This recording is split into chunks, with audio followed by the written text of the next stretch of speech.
میت کے غسل کا جو پانی ہوتا ہے اس پہ اگر کسی کا پیر آ جائے، پاؤں آ جائے، تو یہ سمجھتے ہیں کہ گناہ ہے.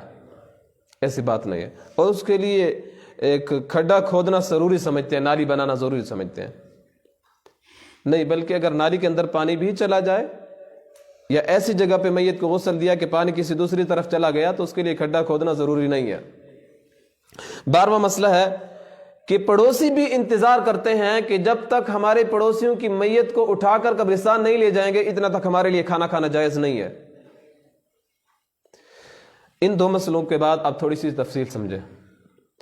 میت کے گھر میں کھانا کھانا جائز ہے یا نہیں ہے؟ میت کے گھر والے کھانا پکا سکتے ہیں یا نہیں پکا سکتے؟ میت جب تک گھر میں ہو کھانا کھا سکتے ہیں یا نہیں کھا سکتے؟ مرا ہوا تو وہ ہے، کھانا ان پہ کیوں منع ہے؟ یہ کیوں نہیں کھا سکتے؟ البتہ رہ گئی یہ بات کہ کھانا پکا سکتے ہیں یا نہیں پکا سکتے. کھانا پکانے میں شریعت نے ان کو منع نہیں ہے، کھانا پکا سکتے ہیں. ہماری عورتوں میں بات مشہور ہے، آگ 3 دن تک نہیں جلے گی گھر میں.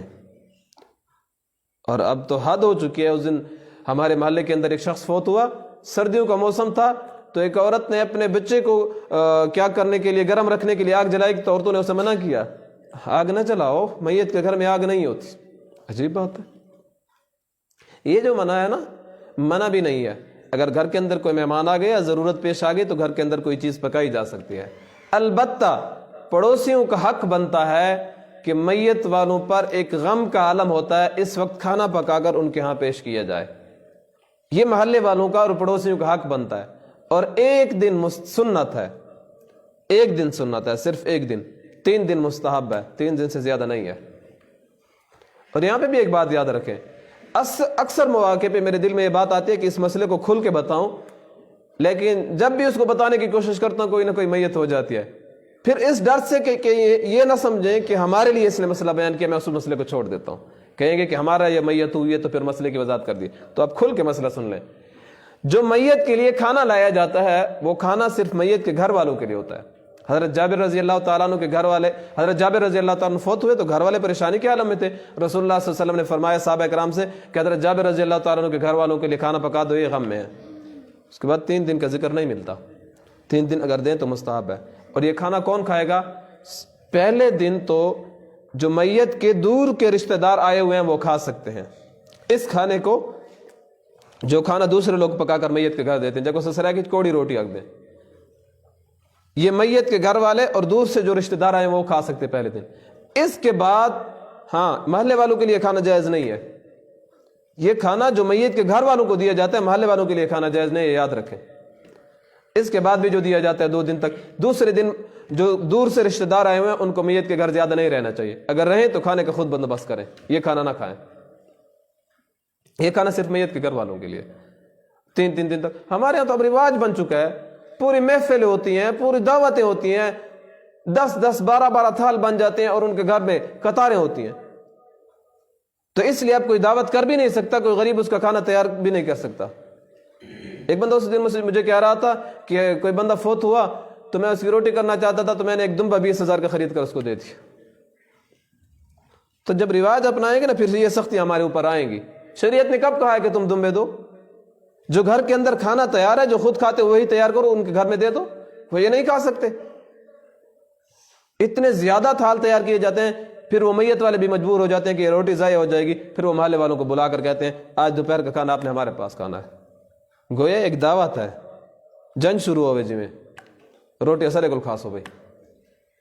تو یہ غم کا موقع ہے. غم کے موقع پہ آپ کا کھانا تیار نہیں ہوا، پڑوسی آپ کے گھر میں کھانا لے آئے ہیں اور ہم دوسروں کو مالے آج دوپہر کو کھانا ہمارے پاس آنا نہ آئے تو خفا بھی ہوتے ہیں، ناراض بھی ہوتے ہیں. یہ کھانا صرف میت کے گھر والوں کے لیے ہوتا ہے، اور اتنا تیار کیا جائے کہ صرف میت کے گھر والوں کے لیے کافی ہو، جو مرد ہیں ان کے لیے، جو عورتیں ہیں ان کے لیے بس. اب تو رواج بن چکے ہیں، اتنے زیادہ تھال تیار کیے جاتے ہیں اور پھر محلے والوں کو بلایا جاتا ہے. بہت تو فیلی بندے میں بھی ہونا. تو فیلی ان لوگوں کو کہتے ہیں جو ہر وقت پیٹ کو ہاتھوں پہ اٹھائے ہوتے ہیں. وہ دیکھتے ہیں کہ 11 بج چکے ہیں نا، بس چلا جاؤں اب دعا کے لیے، دعا بھی ہو جائے گی اور دوا بھی ہو جائے گی. پھر اس موقع پہ چلے جاتے ہیں، دعا بھی مانگ لیتے ہیں اور کھانا بھی تیار ہوتا ہے نا. اسے پتہ ہوتا ہے وہ کہیں بے ونجو روٹی کھا کے لگے وجہ ایک کو ساتھ مانگ دے، بس بیٹھ جاتا ہے. پھر تو یہ کھانا صرف میت کے گھر والوں کے لیے ہے۔ 13واں مسئلہ ہے کہ میت کے چہرے کو دیکھنا اس کو باعث ثواب سمجھا جاتا ہے۔ اگر باعث ثواب ہوتا تو کہیں حدیث میں آتا کہ میت کے چہرے کی زیارت کرو اتنا ثواب ہوگا، کہیں پہ فضیلت نہیں آئی۔ اس کو ثواب سمجھنا یہ بدعت ہے، اس کو ثواب سمجھنا یہ بدعت ہے۔ البتہ اگر ایسے دیکھ لیا تو گناہ بھی نہیں ہے۔ آخری مسئلہ، اور اس مسئلے کو توجہ سے سنیں، نماز جنازہ کے بعد دعا کو ضروری سمجھا جاتا ہے۔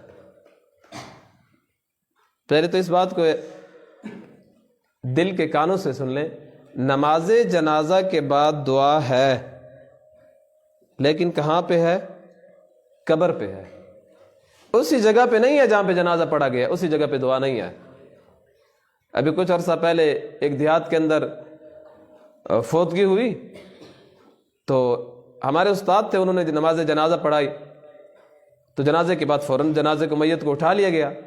دور سے کوئی دوسرے بندے آ رہے تھے، انہوں نے جب دیکھا کہ نماز جنازہ کھڑی ہو چکی ہے تو وہ وہاں پہ بیٹھ گئے، بس اب تو نہیں پہنچ سکتے نا، اب جنازہ کھڑا ہو چکا ہے، شروع ہو چکے۔ اس کے بعد اب یہ گلہ کرنے لگے، ہم اتنی دور سے جنازے کے لیے آئے اور مولوی صاحب نے دعا نہیں مانگی جنازے کے بعد، غلط کام کیا۔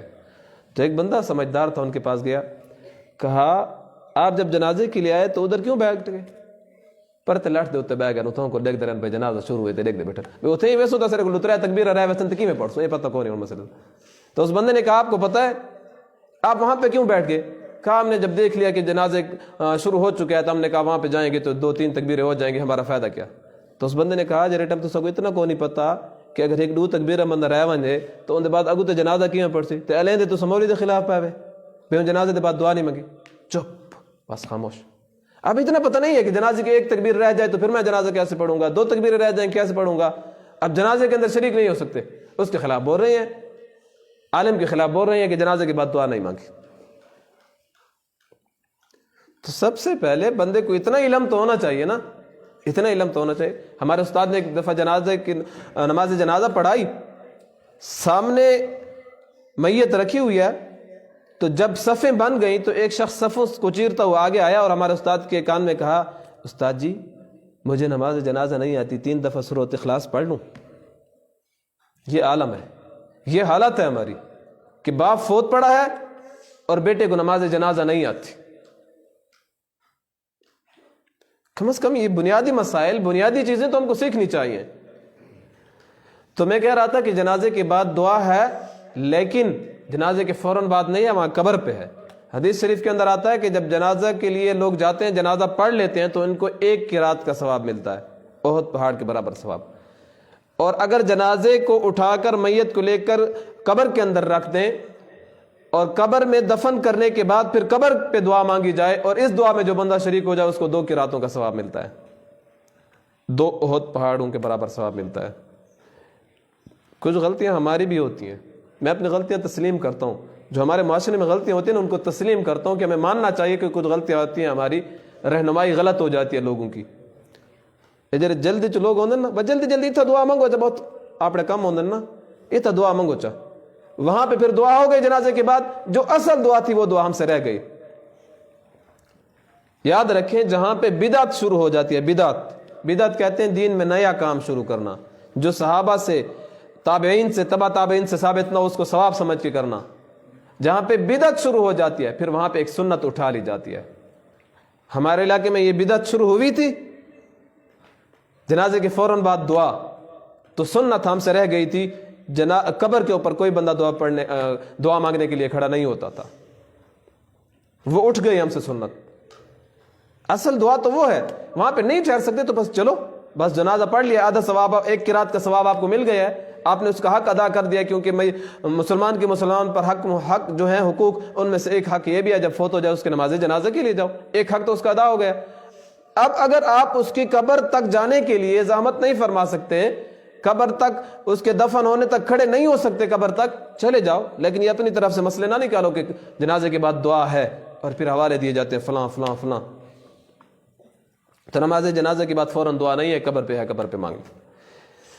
اللہ رب العزت مجھے اور آپ کو ان مسائل کو سمجھنے کی توفیق عطا فرمائے۔